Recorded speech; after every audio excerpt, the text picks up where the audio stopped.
वंदे लोक तिलकं सत्वत्वारता विभूषणं अमरकृत्युत्सारणं प्रबुद्धं लोक जीवनं प्रणय प्रमत्तयाग दीपनं वंदे जीवन जीवनं सत्पुरुषं।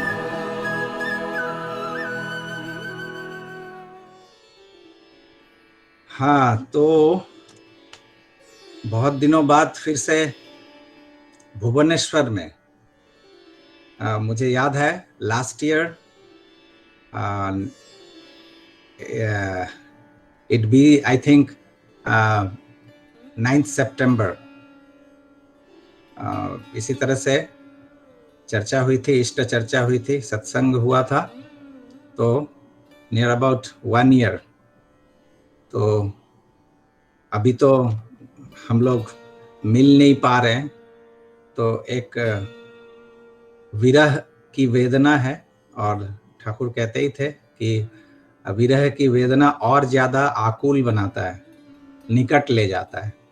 तो ये जो एक तरह से हम कहेंगे कि ये जो स्कार्सिटी है, तो ये अभाव है, तो ये अभाव और लगता है कि क्लोज करता है व्यक्ति को। और इसी कारण तो ठाकुर कहते हैं ना कि अभाव से परिश्रांत मन ब्रह्म या धर्म जिज्ञासा करता है, अन्यथा नहीं करता है। तो जीवन में जो ये चाहिए टू सम एक्सटेंट, ये अभाव, और कभी कभी अभाव नहीं रहता है तो उसको क्रिएट करना पड़ता है। तो एक तो दो तरह से क्रिएट होता है, एक तो या तो हम खुद करें या प्रकृति कर देती है। वो इष्ट पथ पर, ईश्वर के पथ पर चलने से प्रकृति ऑलवेज एक वैक्यूम क्रिएट करके रखती है, क्योंकि वो वैक्यूम जब तक क्रिएट नहीं होगा तब तक नोवेल समथिंग उसमें प्रवेश करने का जगह ही नहीं मिलेगा। तो एक्चुअली वो है ना एक रविंद्रनाथ की बात कि जे मुहूर्ते पूर्ण तुमी से मुहूर्ते किछु तब नाई, ताई तुमी पवित्र सदाई। जिस क्षण तुम पूर्ण हो उसी क्षण तुम्हारे पास कुछ नहीं है, नथिंग, और इसीलिए तुम पवित्र हो सदा। तो ये पवित्रता, दैट मीन्स कि पवित्रता is a synonym of perfection. पवित्र का मतलब ही है कि एज इट इज, वैशिष्ट जिसको कहते हैं। तो हम समझते हैं कि पवित्र का मतलब ये ले लिया या वो छोड़ दिया, ऐसा कुछ नहीं। पवित्र का मतलब ही है कि परफेक्ट। दैट मीन्स कि जो जैसा है, तो जैसे अगर एक मैंगो लूं तो मैंगो का फुल कैरेक्टरिस्टिक्स वो ब्लॉसम करता है, दैट इज पवित्रता। और उसके उस ट्रेट में, उसके उस गुण में कहीं भी ऑब्स्ट्रक्शन आता है, वो अपवित्र होता है। तो पवित्रता और अपवित्रता का भी डेफिनेशन जो है ये है कि एज इट इज, अगर गुआवा है, अमरूद है, उसके फुल पोटेंशियलिटी, उसके फुल गुण का जो ब्लॉसमिंग है, दैट इज कॉल्ड पवित्रता और परफेक्शन। इवन अगर मैंगो में भी अगर हम देखें तो अलग अलग ट्रेट के हैं, अलग अलग जो जाति के होते हैं, तो जिस जाति का जो है उसका फुल ब्लॉसम, उसका फुल फ्लरिश जो करेगा जिस तरह से, दैट इज कॉल्ड पवित्रता, परफेक्शन। तो यही बात है कि एक्चुअली जब हमारा जन्म होता है, जब हम हंसते हैं इस मानव देह में, तो बहुत तरह की ये सब कामना, वासना, वृत्ति, प्रवृत्तियां, ये सब कुछ एक्चुअली कवर करती है हमारा जो, वो जो आत्मा, क्या कहते हैं, शुद्ध आत्मा, सोल इज ऑलवेज प्योर। तो इसी सोल पर जब आवरण पड़ता है, इसी आवरण को धीरे धीरे हटाते चलना, दिस इज कॉल्ड वो जो रिक्त होना। और ये रिक्त होना, दिस इज अ कंटिन्यूएशन, माने कंटिन्यूड प्रोसेस। जो होल लाइफ एक्चुअली हमारा झड़ता रहता है, वो धीरे धीरे, बांग्ला में एक शब्द आता है खोशे पड़ा, तो वही वो धीरे धीरे सब कुछ झड़ रहा है। जैसे एक एक डॉगी जब भीगता है ना पानी में, तो जब भीगता है उसके बाद वो उठ के ऐसे ऐसे करके खुद को कस के हिलाता है, पानी झड़ता है, और थोड़ी दूर जाकर और थोड़ा सा हिलता है, दौड़ता है। ये सब क्रम में धीरे धीरे वो जो पानी उस पर कवर किया था वो धीरे धीरे ड्राई होता रहता है, झड़ता रहता है। तो जीवन जो है, लाइफ का अगर हम देखें चलन, तो लाइक दैट कि हमारे भी ये जो कलुषित जो होती है आत्मा, ये सांसारिक, ये मोह माया, ये काम क्रोध लोभ, ये जो षड रिपुओं से घिरता है, ये षड क्या सहस्र सहस्र रिपु कहेंगे इसको, तो कैटेगराइज करके ये 6 में बांट दिया गया। बट सहस्र सहस्र कॉम्प्लेक्सेस जो है, पैशंस जो है, जो हमें इस तरह से जो पवित्र जो स्वरूप है, वो पवित्र स्वरूप से हमें वंचित करती है। तो मुझे लगा आज जैसे जन्माष्टमी है, कृष्णाष्टमी है, श्री कृष्ण का आज जन्म दिवस है, तो और उस उपलक्ष्य में ही ये आयोजन है, तो बहुत सारी बातें मन मस्तिष्क में आती है। जैसे एक रामकृष्ण देव की एक बात थी, चूंकि ये बात उठ रही है कि हमें वो झड़ते रहना है, जो भी आवरण, जो भी ये रस्ट जो प्योरिटी को रोक रहा है, उस प्योरिटी को रोकने वाले सभी एलॉयड थिंग्स जो सब है, वो सबको धीरे धीरे हटाकर एक प्योरिटी फॉर्म में, प्योर फॉर्म में, और तब जाकर हम उन ईश्वर से जो गंतव्य है ईश्वर पर, तब हो सकता है।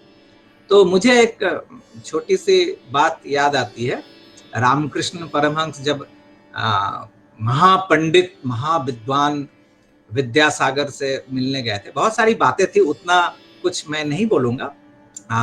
और रामकृष्ण ठाकुर तो एक निरक्षर और दिन दुनिया सांसारिक लोगों के नजर में तो एकदम गांव के गंवार एक पुरोहित, बस वो अपने उस पूजन पाठन में ही हैं। तो सो कॉल्ड जो दुनिया का जो यूनिवर्सिटी जो लर्निंग्स है, उसका तो कुछ नामो निशान नहीं। और हम लोग तो जब तक यूनिवर्सिटी का एक स्टाम्प नहीं पड़ता है, तब तक हम समझते हैं कि वो मूर्ख है। तो ऐसे ही था।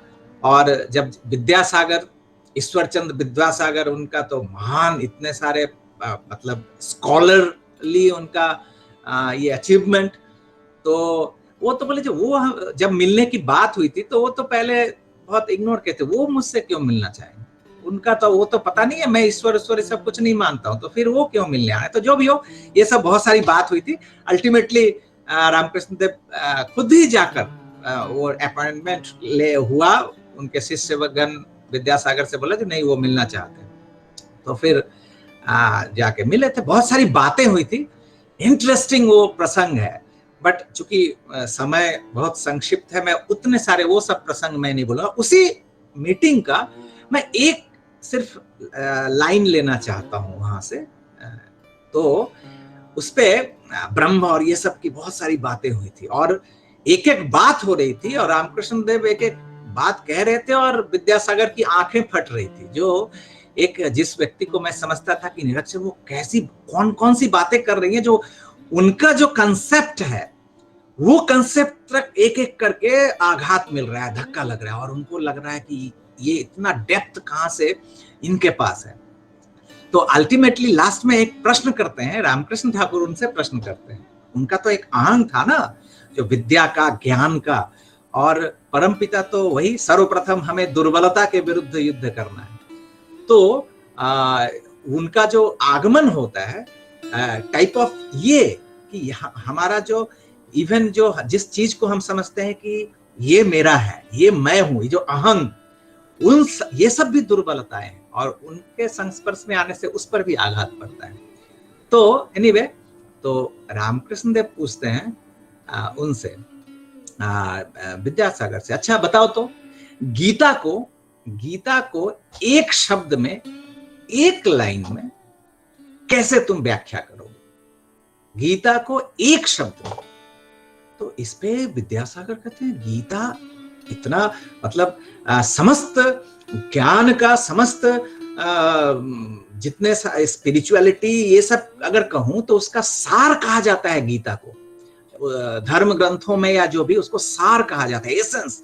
और उसको एक शब्द में, ये कैसे संभव है?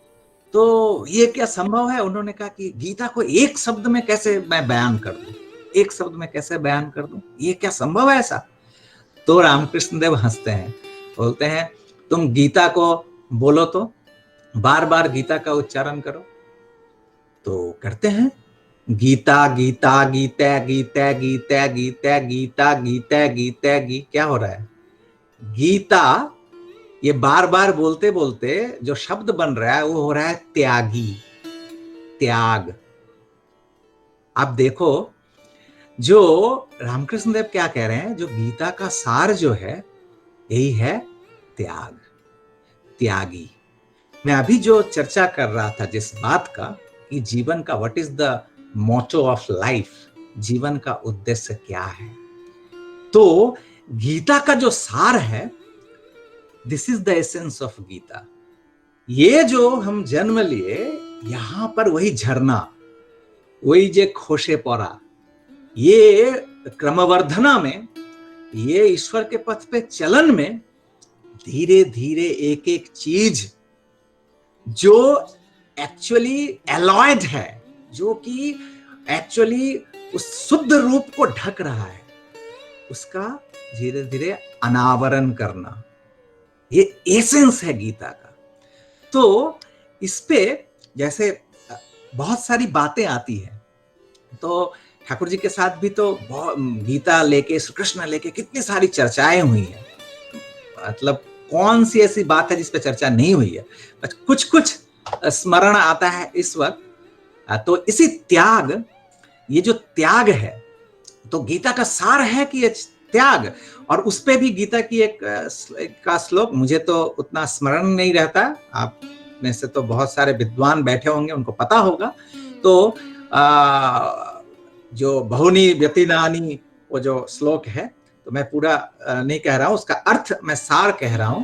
तो जब अर्जुन को जब संदेह आता है, तो उस समय जब वो विश्वरूप और ये सब कुछ दिखाकर उसके दिमाग को फिर से जगह पे लाते हैं श्री कृष्ण, तो उसमें एक जगह पे वो बताते हैं इसको कि इससे पहले भी तुम्हारा जन्म हुआ है, इससे पहले भी तुम थे, और इसके बाद भी जो क्रम रहेगा तुम भी रहोगे, और मैं भी था, इससे पहले मैं भी था, तुम भी थे, सब कुछ तुम में और मुझ में कोई भेद नहीं, सिर्फ एक अंतर है, क्या? तुम्हें कुछ याद नहीं, तुम भूल गए हो। मैं उस स्मृति में अच्युत हूं, उस चेतना में मैं अच्युत हूं। Purushottam, God created man after his own image. तो ये जो बात है, दैट मीन्स कि एक सागर में जो गुण होता है, उसके एक बूंद पानी में भी वही गुण होता है। तो उस ईश्वर के हम अंश हैं, ईश्वर में का समस्त गुण, वो समस्त कुछ हम में भी इम्प्रेग्नेटेड है। बट एक चीज ही कहते हैं, हम विस्मृत हैं। ये विस्मृत क्यों है? यही वो जो रस्ट है, वो जो प्योरिटी है, ये विभिन्न जन्मों से, विभिन्न कर्मों के द्वारा तरह तरह से हम आच्छादित होकर अपने मूल स्वरूप से भटक चुके हैं, अपने मूल स्वरूप से विस्मृत हो चुके हैं। तो इसी मूल स्वरूप की ओर आना, उस मूल स्वरूप को स्मृति में लाना, और ये जो आवरण है इसको धीरे धीरे हटाना। तो इस पे एक बात, तो सार तो हुआ यही कि त्याग, ये त्याग ही जीवन है। बट कैसे त्याग होगा? त्याग करके क्या हम रह सकते हैं? ठाकुर की जो वाणी है कि अभी याद आएगा कि नहीं पता नहीं, मुझे उतना याद तो रहता नहीं, बट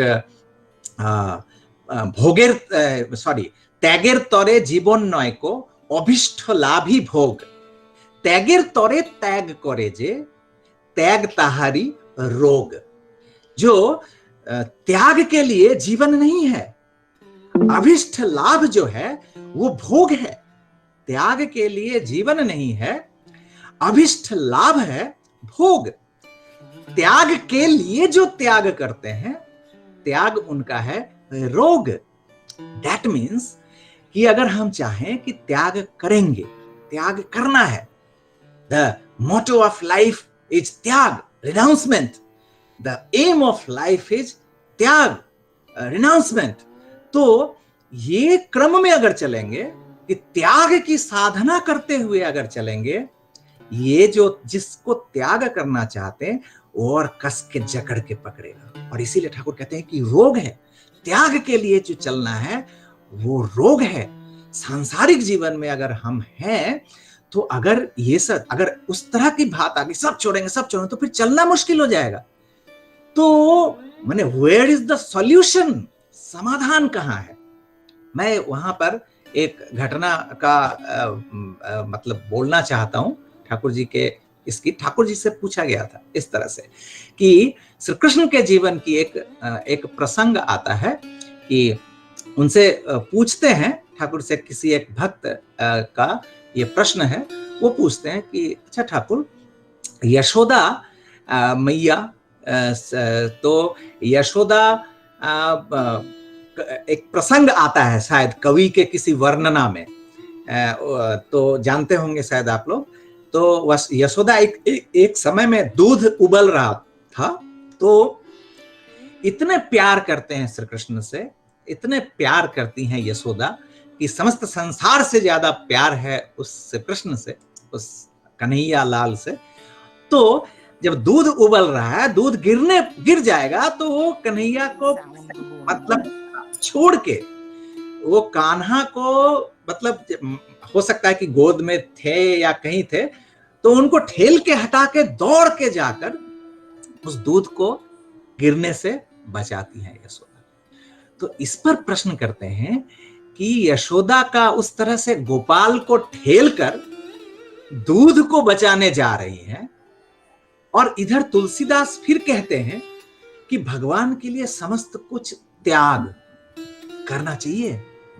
तो इस दोनों में सामंजस्य कहां है? तो सच में ऐसा तो कभी हमने सोचा नहीं था। जो सच में यही तो, ये एक प्रसंग आता है कि कृष्ण को छोड़ के वो दौड़ के जाकर दूध को बचा रही है। तो ये कैसी आसक्ति, ये कैसा अटैचमेंट टू वर्ल्डली थिंग्स। तो और इधर फिर वही कवि कह रहे हैं कि भगवान के लिए, ईश्वर के लिए समस्त कुछ का त्याग करना है। तो ये इसमें सामंजस्य, तो यही श्री कृष्ण से पूछते हैं कि इसका सामंजस्य, सॉरी, खैर मुख से जो भी निकला परम पिता की दया। तो ठाकुर से पूछते हैं, श्री कृष्ण से इस जीवन में तो ठाकुर से ही पूछते हैं। तो जो इसका सामंजस्य कहाँ है? ठाकुर कहते हैं कि दोनों ही ठीक है। यशोदा का उस तरह से कृष्ण को ठेलकर दूध को बचाने जाना, ये भी सही है, और भगवान के लिए सब कुछ का त्याग, वो भी सही है। कैसे? तो ठाकुर कहते हैं वो जो दूध उबल रहा है या दूध को जो गर्म कर रहे हैं, वो किस लिए कर रही है यशोदा माँ? उसका इंटरेस्ट कहाँ है? वो कन्हैया ही है उनका इंटरेस्ट। ये जो दूध उबल रहा है या दूध जो नष्ट हो जाएगा, मेरे कन्हैया को नहीं मिलेगा। तो वो जो दूध को बचाने जाते हैं, वो दौड़ के, उसके इंटरेस्ट के पीछे क्या है?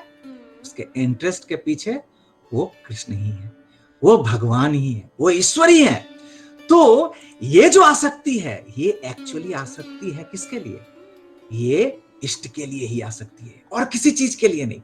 तो इस पे एक छोटी सी घटना का वर्णन ठाकुर करते हैं कि हरित की बागान लेन में, आई थिंक जो कोलकाता में, शायद मे बी, अगर आई एम नॉट रॉन्ग, तो कोलकाता में जो सत्संग का केंद्र था, तो ठाकुर उस घटना का वर्णन कर रहे हैं कि हरित की बागान लेन में मेरी माँ, मतलब मनमोहिनी देवी, वो जो कोयला होता है ना, लकड़ी जो जलता है, या एक बार कोल यूज हो जाता है, फिर उसको आप फेंकते हैं, उसमें से फिर अगर धोकर उस राख को, एशेस को अगर हटाकर उसको धो के फिर से उसको रीयूज किया जाता है। इवन वुडन कोल जो होता है वो भी, और जो नॉर्मल जो कोल होता है उसको भी रीयूज किया जा सकता है, ऐसा होता है। तो माँ एक बार जहां पर वो उसका जो चूल्हा का जो सब वो फेंकते थे जहां पे राख, तो माँ एक बार उसमें से कोल को चुन रही थी, चुन के उसको धो धो के कि उसको फिर से रीयूज किया जाएगा। तो ये देखकर किसी एक व्यक्ति ने कमेंट किया वहां पर कि अरे अरे देखो देखो, हम लोग कहाँ विषय आ सकते हैं, हम लोग कितने विषय आ सकते हैं।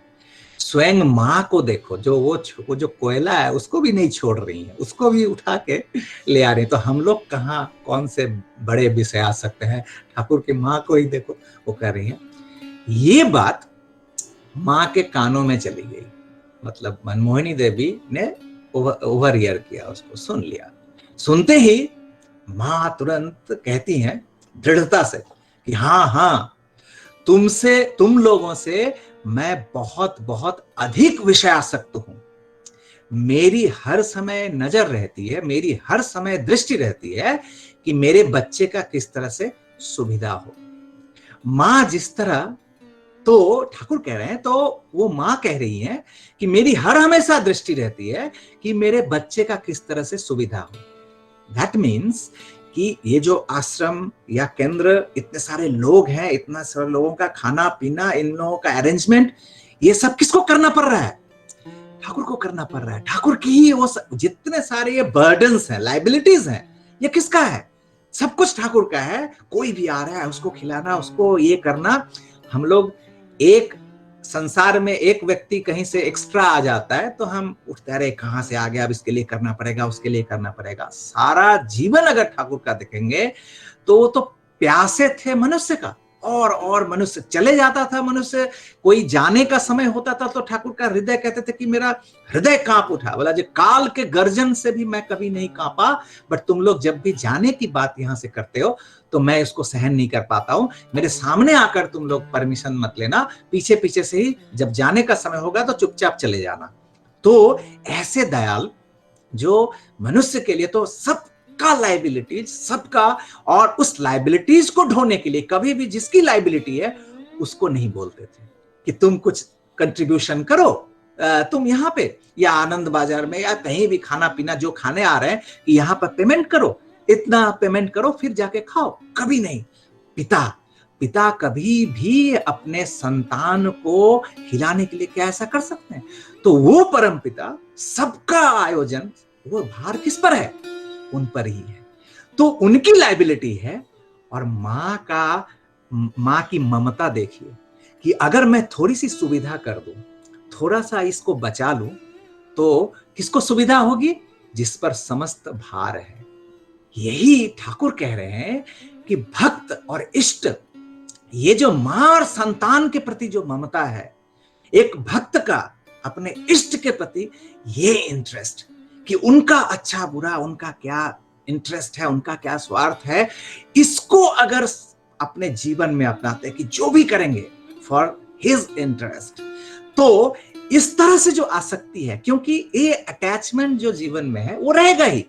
हम त्याग करके त्याग नहीं कर सकते हैं, बट अगर इस तरह से जो भी जिसमें हम आसक्त होते हैं वो for the interest of Lord, वो अपने इष्ट के इंटरेस्ट के लिए, तो ये जब मन में भाव आता है तो फिर वो ओरिजिनल त्याग की ओर बढ़ते हैं। और तब जो भी हम अपनाते हैं वो फॉर द इष्ट।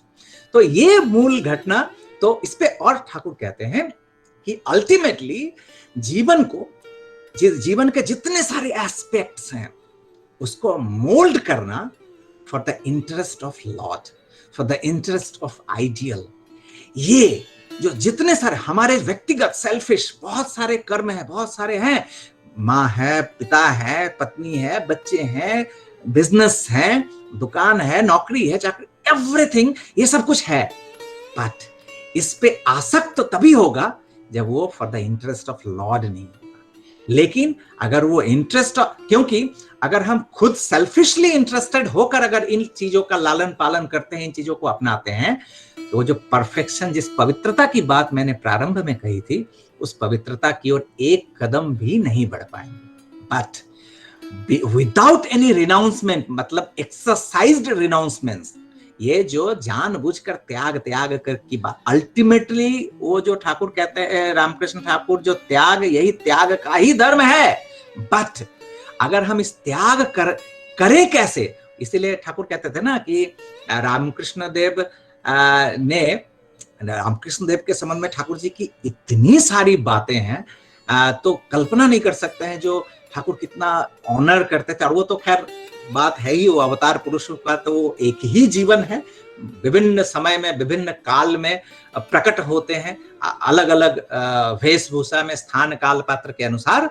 बट वही जो रिगार्ड रामकृष्ण के संबंध में, तो ठाकुर एक जगह कहते नहीं है कि रामकृष्ण ठाकुर ने सब कुछ रिवील्ड नहीं किया था, उन्होंने कुछ बातें गुप्त रख ली थी। जैसे ये बातें अगर कह दिया उन्होंने, जो त्याग का ही जीवन है, लेकिन कैसे? तो ठाकुर कहते हैं कि उन्होंने सब कुछ रिवील नहीं किया था, कुछ गुप्त रख लिया था। क्यों गुप्त रख लिया था वो हम लोग समझ रहे हैं आज, जो ये फिर से न्यू इनकारनेशन होना था। ठाकुर कहते हैं कि उन्होंने सब कुछ रिवील्ड नहीं किया था, कुछ हिडन रख लिया था, लेकिन मैंने कुछ भी गुप्त नहीं रखा है, मैंने सब कुछ रिवील कर दिया है, सब कुछ, एवरीथिंग।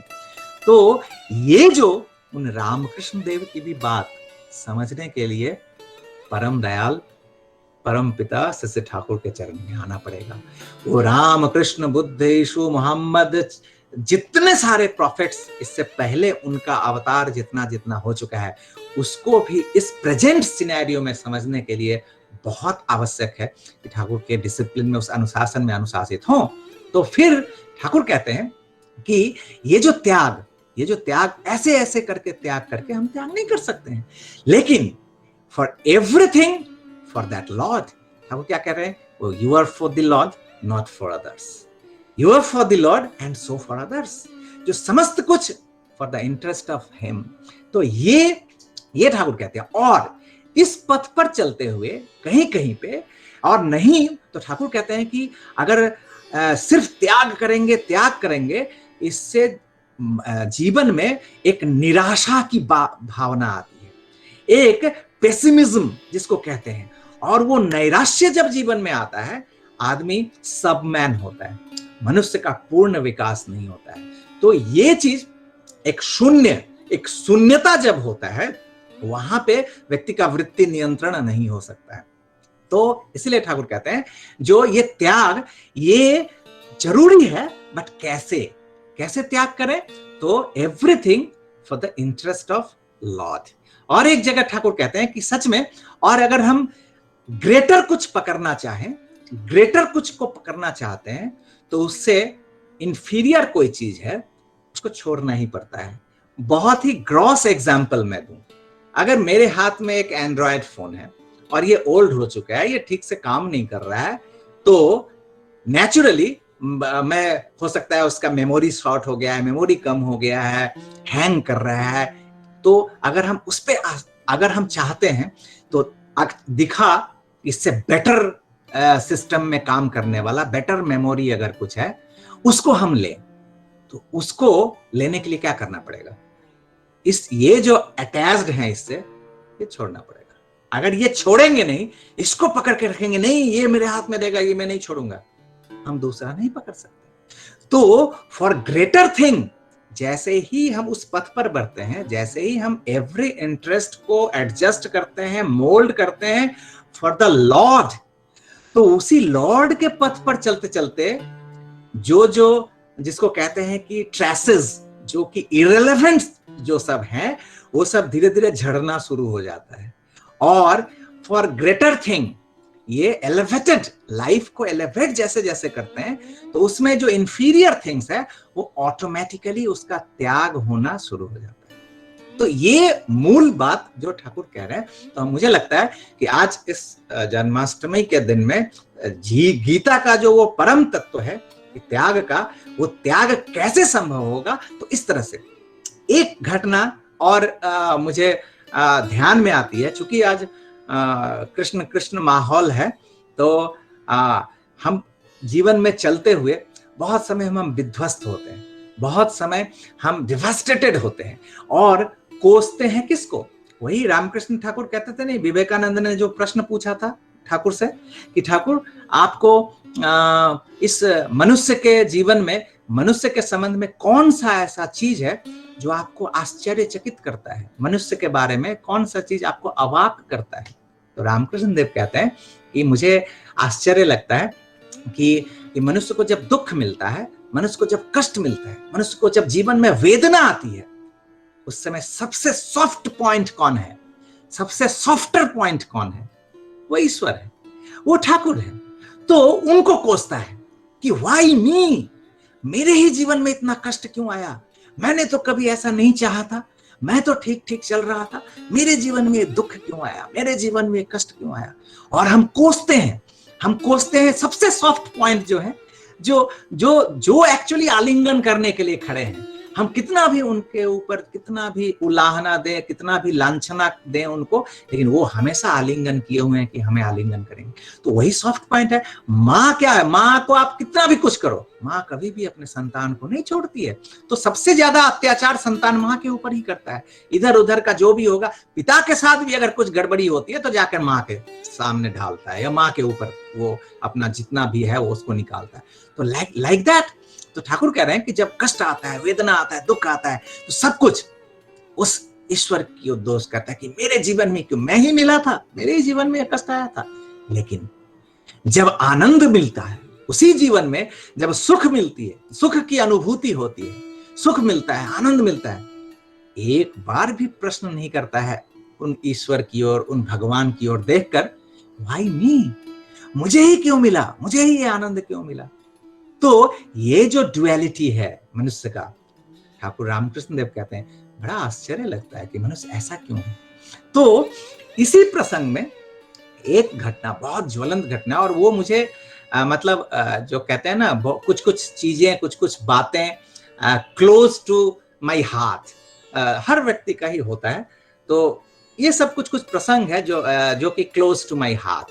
तो मैं उसको थोड़ी सी, आज चूंकि वो समय है, वो मौका है, तो वो बात, वो घटना जो कर्ण के साथ, जो श्री कृष्ण का जो संवाद है, जो उस वॉर फील्ड में कर्ण के साथ जो कृष्ण का, तो उस समय कर्ण, श्री कृष्ण का जब ये कहना था कि तुम असत की ओर हो, तुम इविल साइड में तुम ले रहे हो, तो ये सब चीज पर तब कर्ण, उन्होंने अपने जो अंतर का वही वेदना, जो जीवन का जो एक कष्ट है, तो वो कह रहे थे कि आप कह रहे हैं कि दुर्योधन का साथ मैंने क्यों दिया?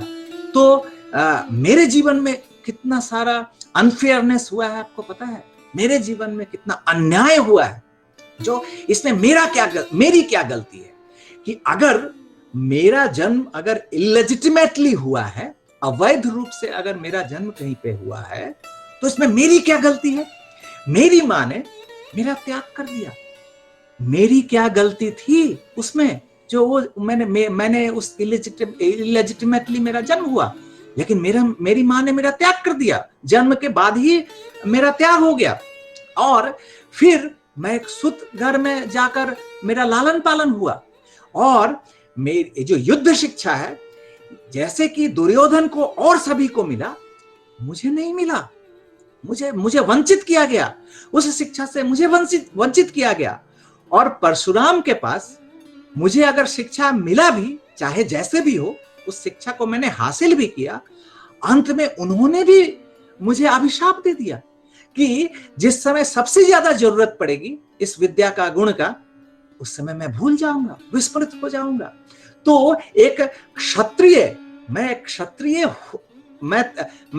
क्यों, उन्होंने ऐसा अभिशाप दिया कि उनको पता चल गया कि मैं क्षत्रिय हूं, तो ये क्षत्रिय होना, ये भी क्या मेरी गलती थी? ये भी क्या मेरा पाप था? तो उन्होंने इस तरह से किया। आगे फिर और कह रहे हैं कि बहुत सारी घटनाएं कर्ण के जीवन में हुआ था कि एक रथ में आकर कोई लड़का टकरा गया था जिससे उसका डेथ हो गया था, ये सब चीज बात, उस पे भी अभिशाप। तो बोला जो वो आकर टकरा गया, इसमें मेरी क्या गलती थी? मैंने तो कुछ नहीं किया था, वो जानबूझ के तो मैंने ऐसा नहीं किया था।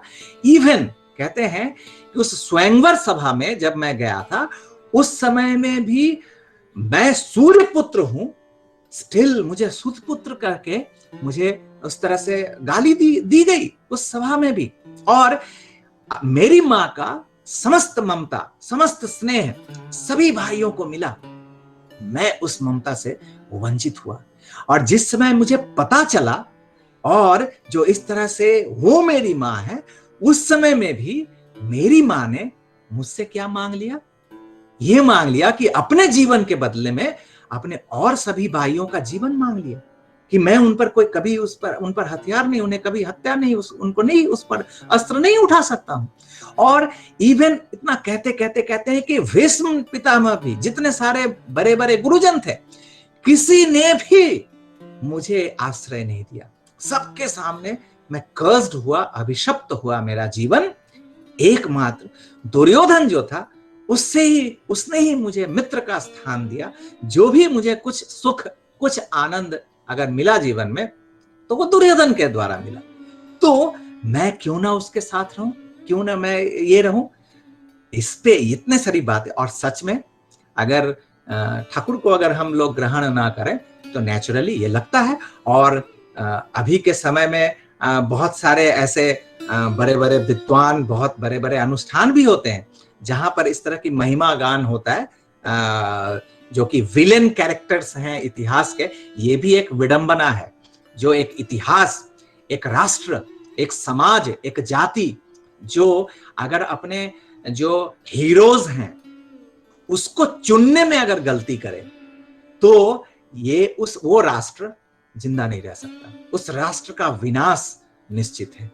किसको हम अपना हीरो बनाए, ये चुनना भी बहुत जरूरी होता है। तो आजकल का एक ट्रेंड है, फिल्म की बात बताऊं या जो भी समाज में जो विलेन कैरेक्टर्स जो सब हैं, उनका महिमा मंडन करके, उनको गार्निशिंग करके, ऑर्नामेंट करके हमारे समाज में प्रस्तुत किया जाता है। और जेनरेशन को, आने वाले जेनरेशन को अगर हीरोज चुनना पड़े, और अगर वो चुनना ना आए, जो किसको हम हीरो बनाएंगे और कौन हमारे कल्चर का, हमारी संस्कृति का, हमारे समाज का, हमारे ट्रेडिशन का में विलन है, इसका अगर जो लाइन है, सुपर फाइन लाइन, उसको अगर ना समझे तो मुश्किल है। तो इस पर श्री कृष्ण का जो जवाब होता है, ये अद्भुत जवाब है। श्री कृष्ण कहते हैं कि तुम कहते हो कि तुम्हारे जीवन में अनफेयरनेस, तुम्हारे जीवन में अन्याय हुआ, और इस कारण से तुमने उस असत का साथ दिया। चूंकि तुम्हारे जीवन में अन्याय हुआ, इसलिए तुमने असत का साथ दिया, इविल का साथ दिया। तो सुनो, मेरा जन्म कहां पे हुआ था? मेरा जन्म जेल में हुआ था। तो एक कारागार में मेरा जन्म हुआ था, और राइट आफ्टर माय बर्थ, जन्म के तुरंत बाद मुझे अपने मां से अलग कर दिया गया था। मैं भी अपने मां से अलग हो गया था। तुम कहते हो कि तुम सूत के घर में तुम पैदा हुए, तुम्हारी तो फिर भी कुछ तो पढ़ाई हुई, कुछ तो मौका मिला तुम्हें पढ़ाई लिखाई करने का। लेकिन मेरा जहां पालन, मैं जहां पे खेल कूद के बड़ा हुआ, क्या था? गौशाला था, जहां पे गाय, भेड़, बकरियां, गोबर, ये सब, तो इन्हीं सब बीच में तुमने तो कम से कम जहां पे वो रथ देखा, वो तलवार की गूंज, ये सब तुमको फिर भी तो तुम्हारे आसपास में, तुम्हारे परिवेश में तुमने सुना। मैंने क्या सुना? मैंने वो गाय का रंभाना और ये सब के बीच में ही मैं बड़ा हुआ हूं।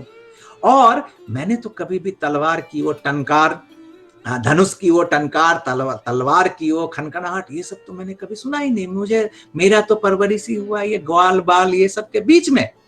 और ये सब तुम कह रहे हो कि पढ़ाई लिखाई, वो तो 16-17 वर्ष की उम्र में जाकर मैंने तो गुरुकुल का मुख भी नहीं देखा। 16-17 की उम्र में फिर जाकर वो सांदीपनी मुनि के आश्रम में मुझे थोड़ा बहुत कुछ मिला। लेकिन मेरा बचपन कैसे गुजरा है?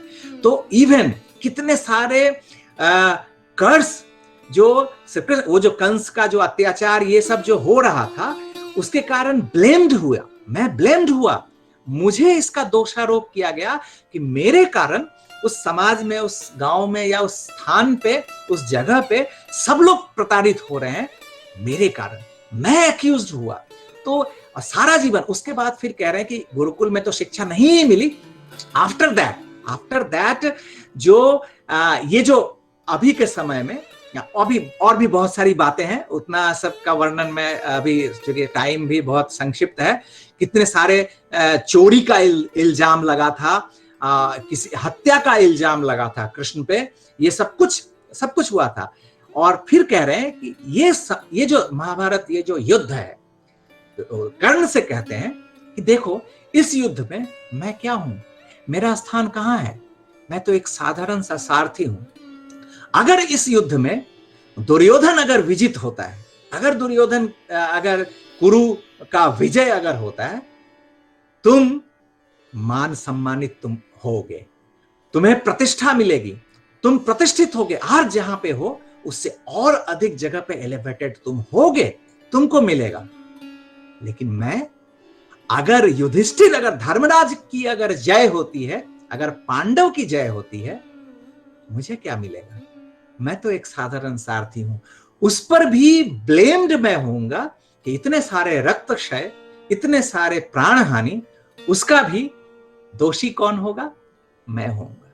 मेरे ऊपर समस्त कर्म का, समस्त इस चीज का फल जो आएगा वो किस पे आएगा, मेरे ऊपर आएगा। तो ठाकुर, ये श्री कृष्ण कह रहे हैं कि मनुष्य जो है, मनुष्य के जीवन में फेयर हुआ, अनफेयर हुआ, इससे मनुष्य का जीवन डिसाइड नहीं होता, डिटरमिन्ड नहीं होता है। मनुष्य का जीवन कैसे डिटरमिन्ड होता है?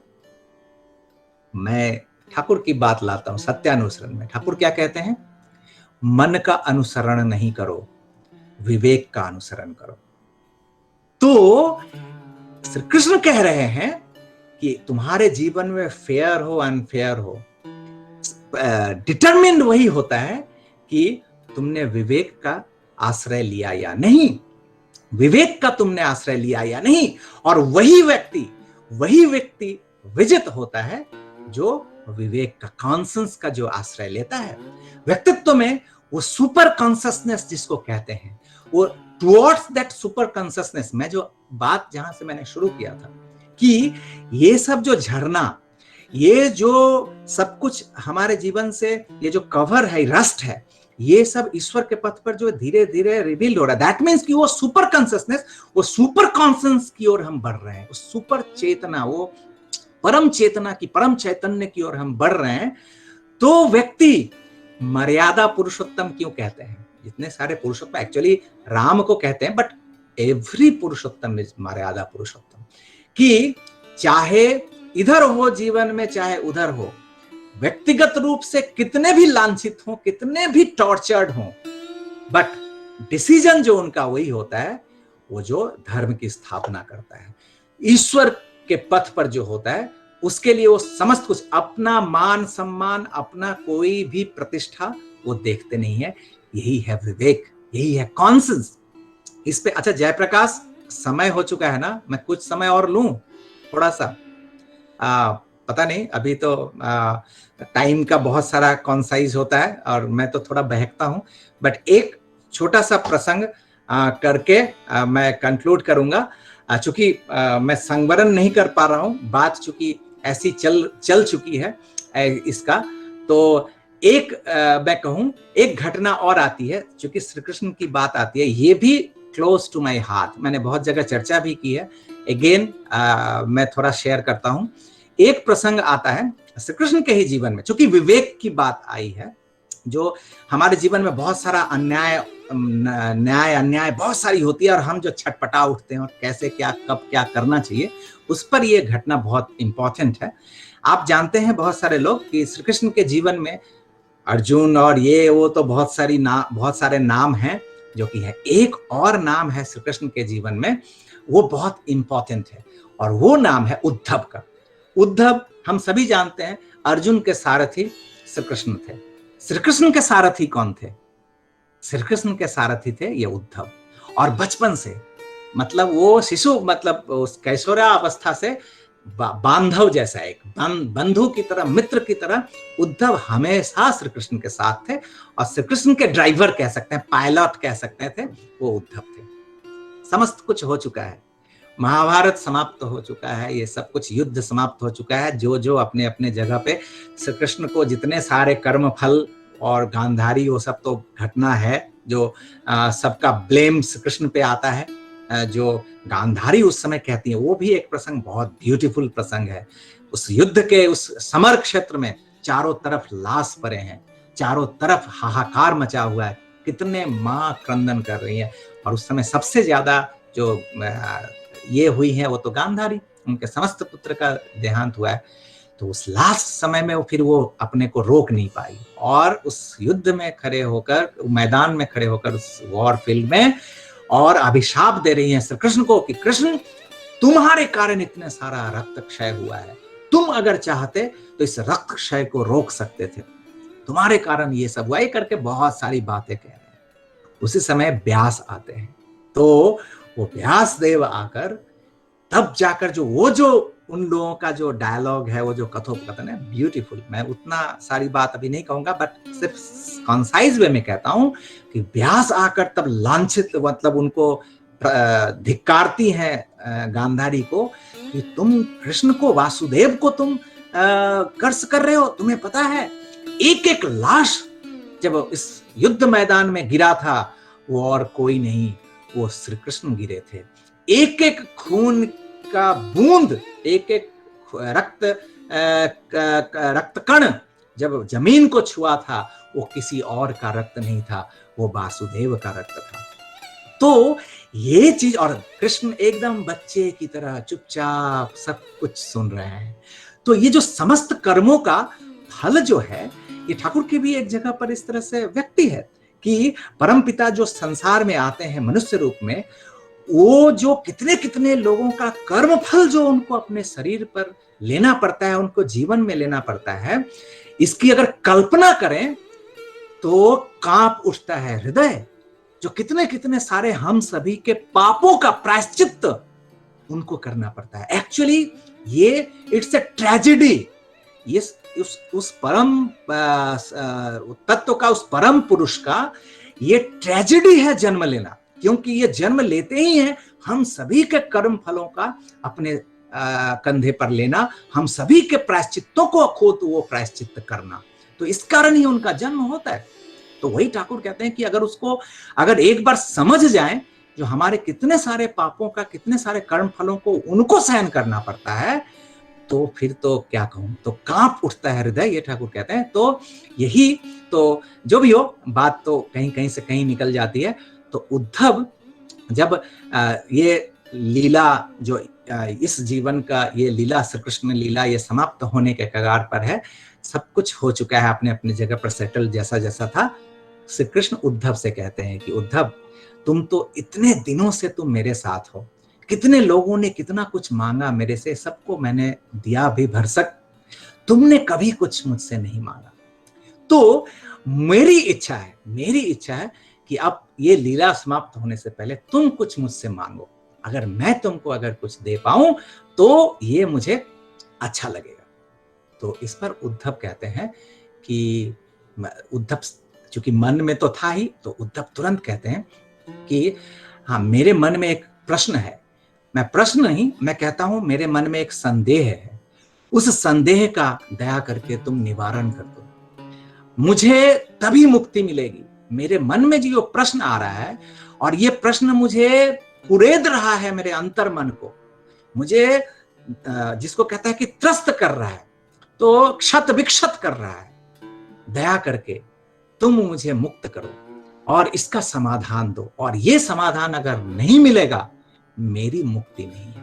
तो श्री कृष्ण भी बहुत आवेग प्रवण हो जाते हैं, कहते हैं कि हाँ हाँ बोलो बोलो, क्या बात है, तुम्हारे मन में क्या है। तो इस पर उद्धव कहते हैं कि कृष्ण, तुम तो पांडवों के बांधव थे ना, तुम तो पांडवों के बांधव थे, वे तुम पर पूरी तरह से विश्वास करते थे, और इसी कारण तुम्हें आपद बांधव कहा जाता है, प्रोटेक्टर फ्रॉम ऑल डिफिकल्टीज। तो ये जो आपद बांधव तुम थे, तो इस आपद बांधव का मतलब क्या होता है? तो यहां से ठाकुर की एक वाणी है मित्र के संबंध में। ठाकुर कहते हैं, पता नहीं फिर मैं कह रहा हूं कि शब्द का इधर उधर हो सकता है। ठाकुर कहते हैं, मित्र जानी সেই ना डाकलेও तोर शत्रु रे दलन करे जेई। मित्र जानो वही, बिन बुलाए तुम्हारे शत्रु का दमन करे जो वही। तो एग्जैक्टली यही बात श्री कृष्ण कहते हैं उद्धव से, कि मित्र का मतलब है कि जो तुम्हारे शत्रुओं का, मित्र के शत्रुओं का आकर तुरंत उसका मुक्त करे, उससे दलन करे, वही है मित्र। आपद काल में जो आकर बिना बुलाए आकर ये सब ये करे, तो वही है मित्र। तो इसके बाद चूंकि उद्धव तो स्वयं जो भजे हरि को सो सबसे चतुर, हरि का संग करने वाला महाज्ञानी, वो तुरंत कहते हैं कि अच्छा, धर्मराज युधिष्ठिर जब वो गैम्बलिंग जब हो रहा था, जब वो जुआ का खेल, जब दुर्योधन ने वो प्लॉट, वो स्कीम जब उसने वो किया इस तरह से षड्यंत्र करके, तो धर्मराज जब राजी हो गए उस गैम्बलिंग में, उस सिद्ध्योत क्रिया में, आपने उसको रोका क्यों नहीं? आप तो आपद बांधव है ना। धर्मराज अगर गलती कर रहे थे, वो विपद में पड़ रहे थे, आपने उनको क्यों नहीं रोका? उसके बाद एक के बाद एक वो अपने समस्त संपत्ति को लगाते गए दांव पर, आपने तब भी नहीं रोका। आपको तो पता था क्या होने जा रहा है, आपने क्यों नहीं रोका? आफ्टर दैट फिर कह रहे हैं, और भी बहुत सारी बातें हैं, फिर कह रहे हैं कि अंत में वो अपनी पत्नी को दांव पर लगा दिया, एक स्त्री को, आपने फिर भी नहीं रोका। आप तो आपद बांधव हैं, आपने क्यों नहीं रोका?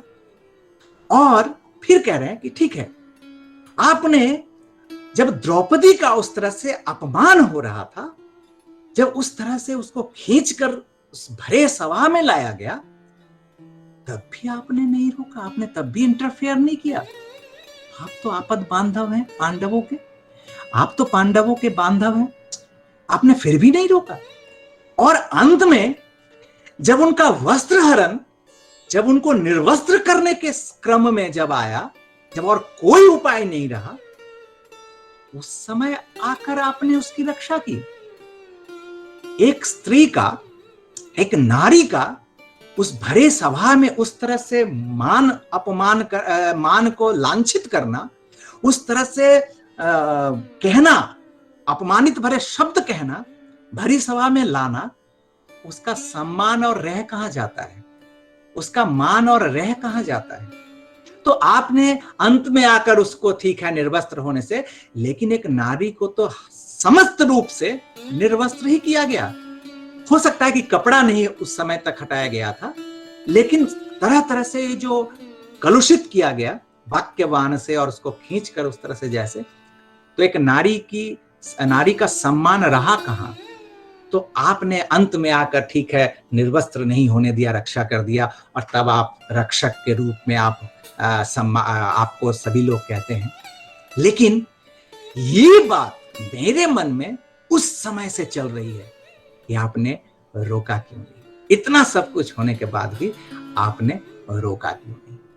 और ये समाधान अगर मुझे नहीं मिलेगा तो मेरी मुक्ति नहीं है, बोलकर उद्धव के आंखों से झरझर आंसू बह रहे और वो रो रहा है। माने ये अंतर वेदना है जो उसके प्रिय परम है। उद्धव श्री कृष्ण से इतने प्यार करते हैं, इतना उसको अंतर मतलब एक सत्ता समझते हैं, और उसी पर संदेह आ गया है।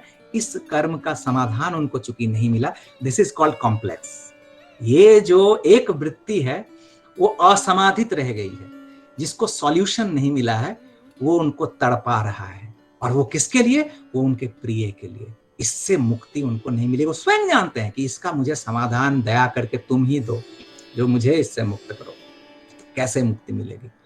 इस पर जब श्री कृष्ण कहते हैं कि उद्धव, संसार का जो जीवन है, संसार लॉ ऑफ जो दुनिया, नियम विधि, इस संसार जो है वो विधि द्वारा नियंत्रित है।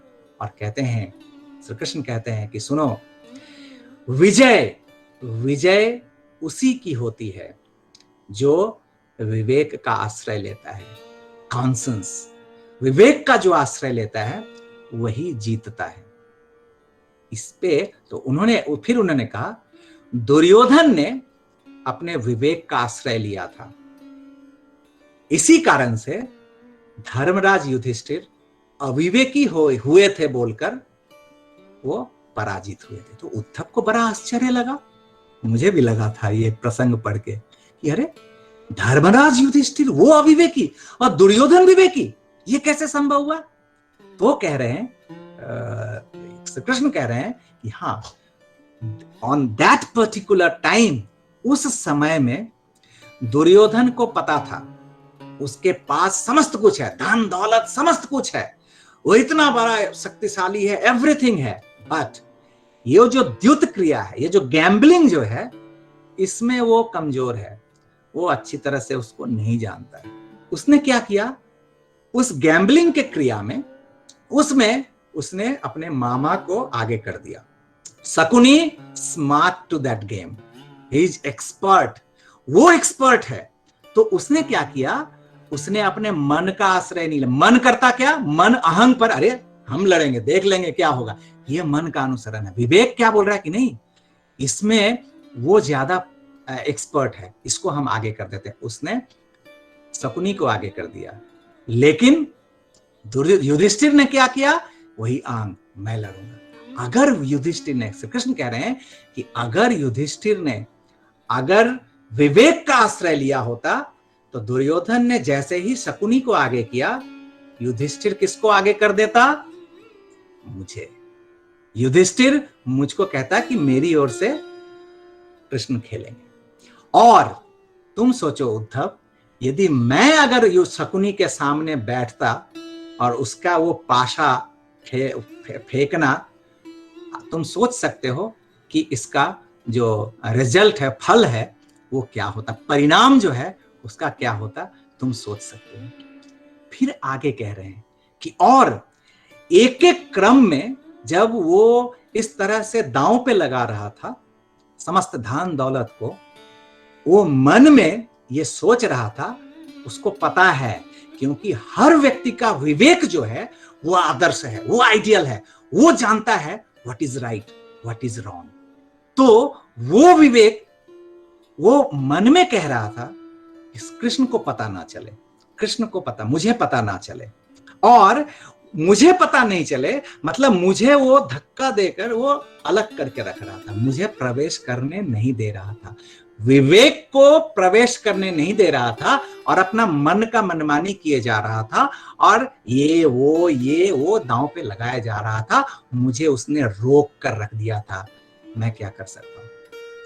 लास्ट में कहते हैं कि द्रौपदी ने भी जब समस्त चीज को कर्ज कर रही है, समस्त को ये कर रही है, उलाहना दे रही है समस्त कुछ को, और लास्ट में जब सब कुछ से वंचित होकर, जब किसी का साथ ना मिला, जिसका कोई नहीं है उसका खुदा है यारों। लेकिन इस लाइन में एक फ्लॉ है। क्यों फ्लॉ है? कि जब कोई नहीं है तब जाकर खुदा है यारों। Very in the outset of life, जीवन के प्रथम पदक्षेप पर ही खुदा है यारों, क्यों ना हो। तो वही कबीरदास की पंक्ति, दुख में सुमिरन सब करे, सुख में करे ना कोई, जो सुख में सुमिरन करे तो दुख काहे को होई। The very outset of life जो हमारी माँ ने पकड़ा दिया था कि तुम्हारे इष्ट सर्वोपरि हैं, फिर you are for the lord not for others. पहले इष्ट को पोषण करो, फिर अपना और अपने परिवेश का। ये जो पकड़ा दिया था, यही है खुदा है यारो। तो सबसे पहले खुदा है यारो। लेकिन यहां पर क्या हो रहा है, हर प्रसंग में आप देखिए कि जिसका कोई नहीं, जब कोई नहीं तब जाकर उनको प्रवेश करने का अधिकार देते हैं। अदरवाइज भैया तुम मेरे बेडरूम से अलग रहो क्योंकि मेरी पत्नी से नहीं बन रही है। भैया तुम मेरे दुकान से अलग रहो क्योंकि यहाँ मैं 1 2 का 4 4 2 का 1 करता हूँ। भैया तुम मेरे ऑफिस से अलग रहो क्योंकि मैं यहाँ पर बहुत सारे अदरवाइज वेज ऑफ मीन्स मैं आहरण करने के लिए करता हूँ। मैं उनको मंदिर में, मस्जिद में, गिरजा में उस 10 बाई 10 का वो उस घर में ग्रिल लगाकर बंद करके रख देता हूँ। टाइम टू टाइम आकर फीड कर दूंगा और फिर तुम फिर मेरा सब कुछ देख लेना, कि देखने मत आना मैं कैसे चल रहा हूँ। तो यही वो है मन का मनमानी जो हम करते हैं, विवेक को हमेशा ठेल के बाहर रख देते हैं, निरुपाय है।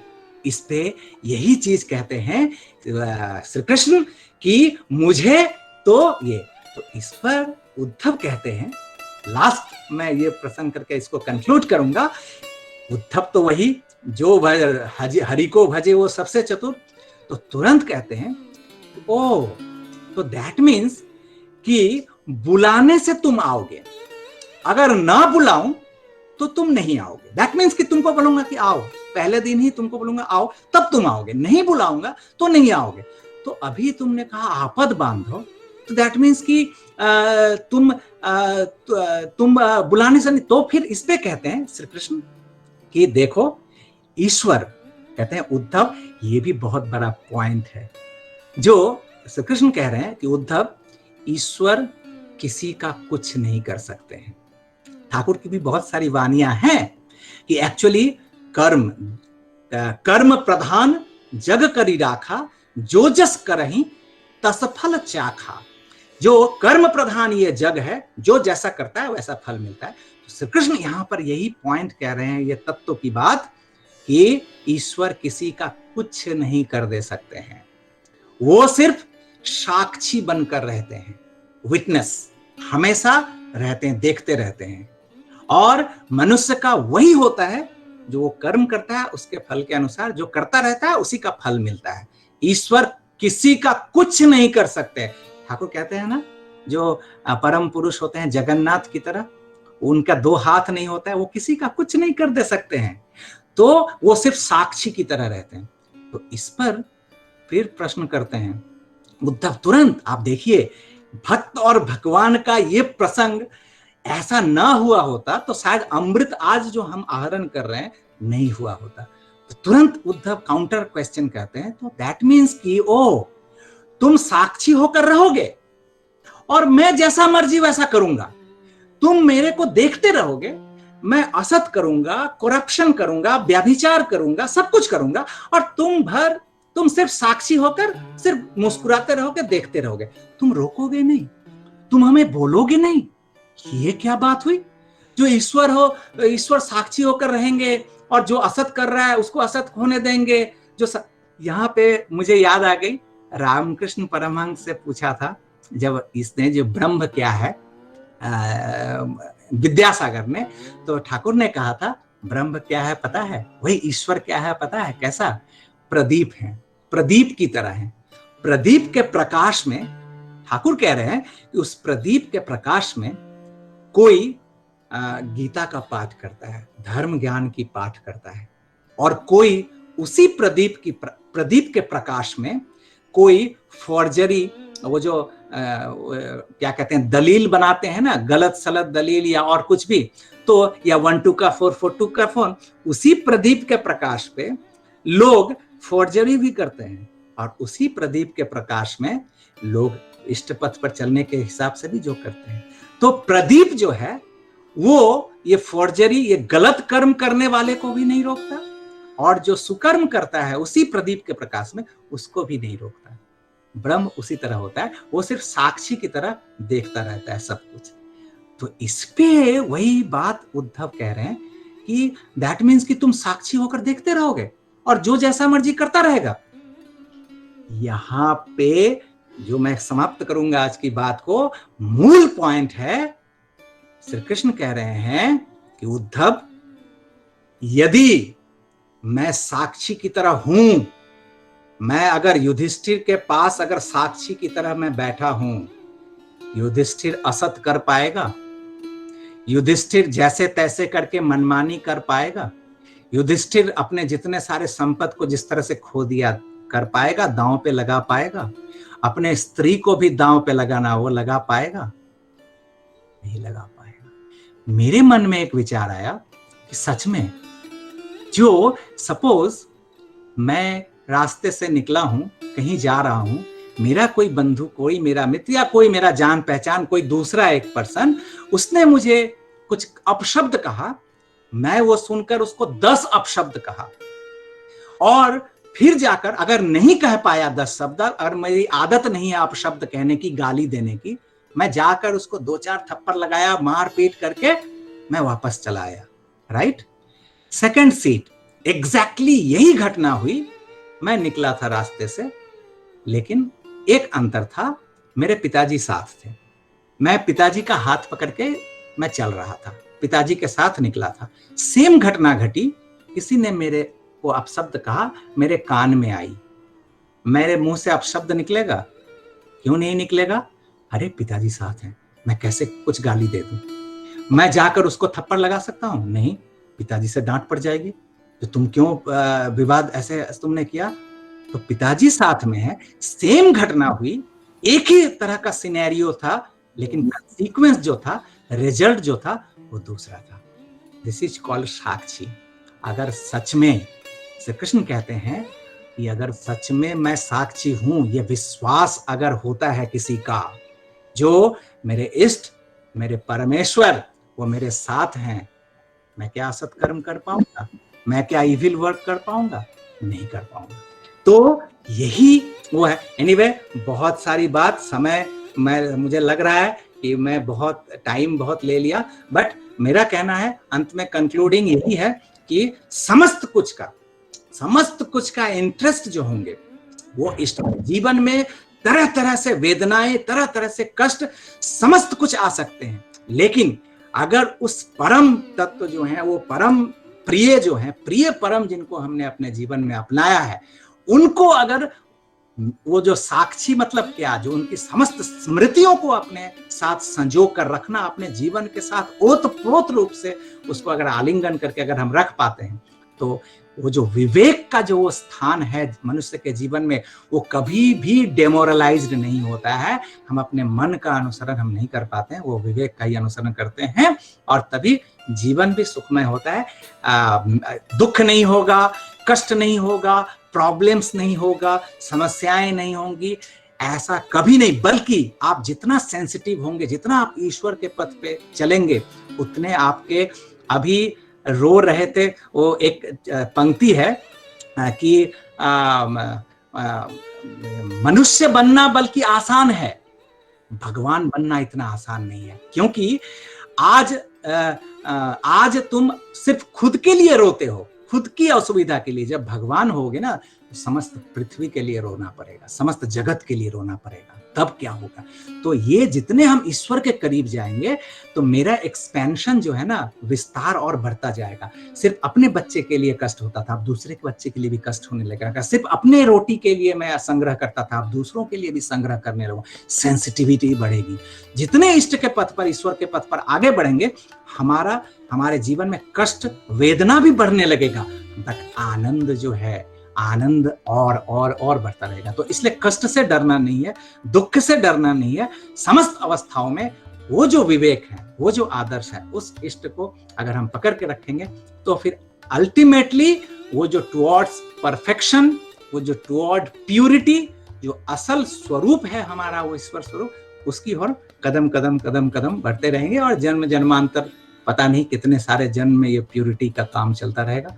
तो एनीवे, सॉरी, मैं बहुत समय थोड़ा ज्यादा ले लिया। सभी लोग, आप सभी अच्छे रहें। जय गुरु।